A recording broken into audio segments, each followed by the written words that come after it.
What's going on, boxing fans? It's Julian Williams with The Distance. Got a video for you guys right now. Kelly Pavlik versus Sergio Martinez post-fight.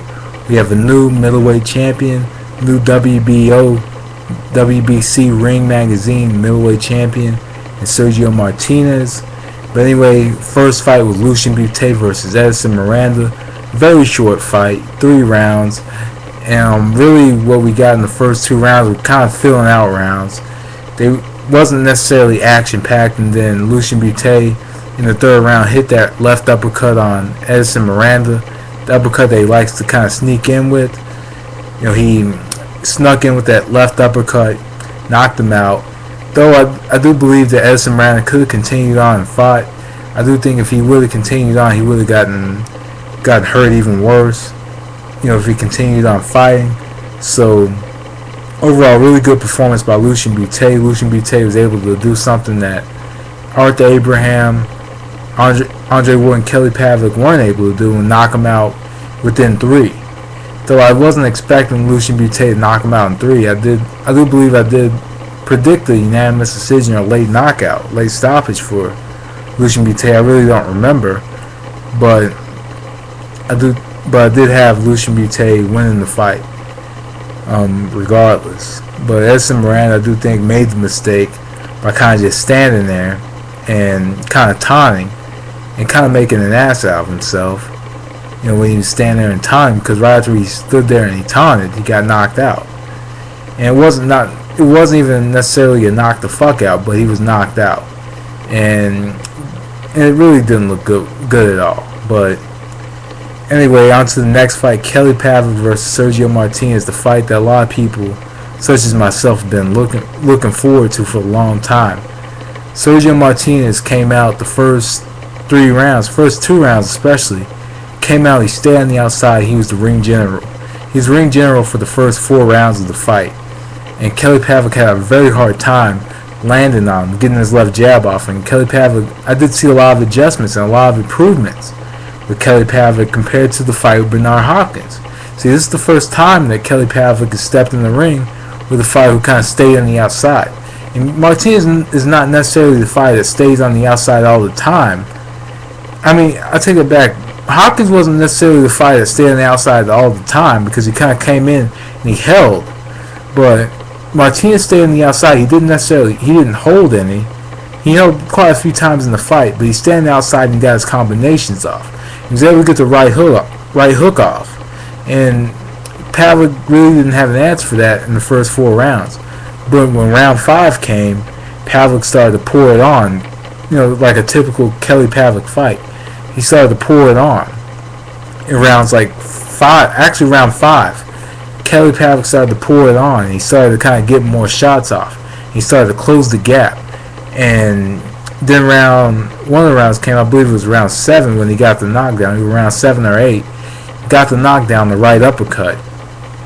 And, you know, Martinez went down. And at the same time, Martinez got up and fought stronger.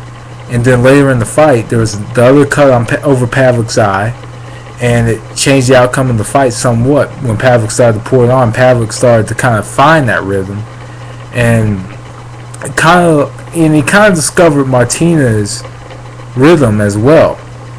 Because Martinez, you know, he kind of did the same move from side to side, and Pavlik kind of started to figure it out, and he started to make all kinds of adjustments to it. And when he made adjustments, you know, his eye got cut. And really, the only blame that you can make is really the corner, because every time that Pavlik got up, after he had that cut over that eye, blood started to come down every time he got up off that stool. So really, the blame could be on the corner, but Pavlik really was starting to pour it on until he got cut. And that's not taken away from the victory for Martinez. But I think that it would have been a different fight if Pavlik had someone in the corner that could have stopped that cut from bleeding so much. But both eyes were bleeding. So that pretty much made it a different fight from what it could have been if both Pavlik's eyes weren't cut. And Martinez did the right thing. He jumped on Pavlik and pretty much, you know, he smelled blood, he saw the blood, he jumped on Pavlik, and Pavlik didn't really have an answer back because one, he couldn't see Martinez, and two, it just seemed like he didn't really have a game plan to adjust to that stop. So, especially since he was cutting both eyes and he couldn't see him. But that win was legit for Martinez. It's good to see him win a fight after somewhat of a disappointing 2009. The draw of the fight that he won against Kermit Cintron, and pretty much on my card was a draw with Paul Williams that he pretty much I thought could have won. It was a fight that could have gone either way, but the 119-110 card, whatever, was pure shit. So overall, it was a really good fight between Pavlik and Martinez. Really good fight for Martinez. I chose Pavlik to win by a 11th round knockout. I thought Pavlik would pour it on and win the fight by the 11th round. But we had the cuts over the eye, and the corner couldn't even stop the bleeding. And personally, I do think that Pavlik may need a new corner, may need some new people in his corner. If you ask me, Jack Lowe was giving some decent advice, but the advice that he had gotten just was not enough. And on top of that, the cut man didn't do that good of a job to stop the bleeding. But congratulations to the new WBO and WBC in the Ring Magazine middleweight champion, Sergio Martinez. Hopefully we see that rematch with him and Paul Williams in the near future, maybe by the end of this year.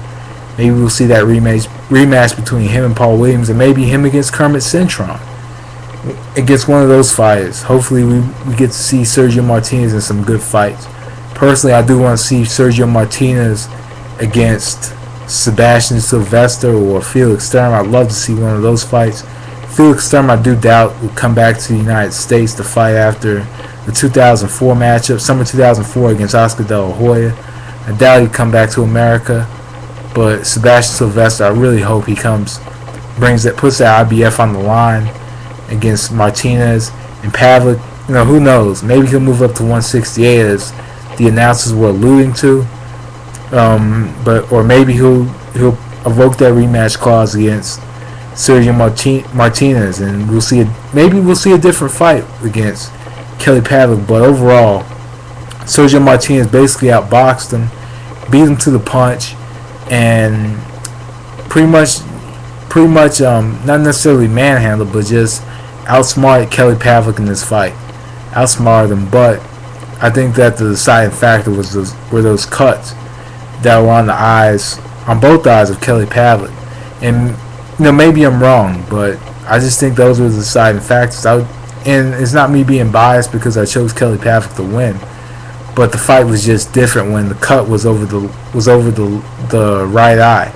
It was just a different fight because earlier in the fight there was a cut over the left eye, and then there was a cut over the right eye, and that changed that. It pretty much changed the output of Kelly Pavlik and the output of punches during the fight because Pavlik wasn't able to see or whatever. But it was a legit win for Sergio Martinez. Sergio Martinez fought a hell of a fight, and hopefully we see him in the future fight against some top middleweight fighters, and hopefully HBO showcases him, and hopefully we see Sergio Martinez get more credit in the future. But anyway, that was Distance. Thanks for watching. Peace.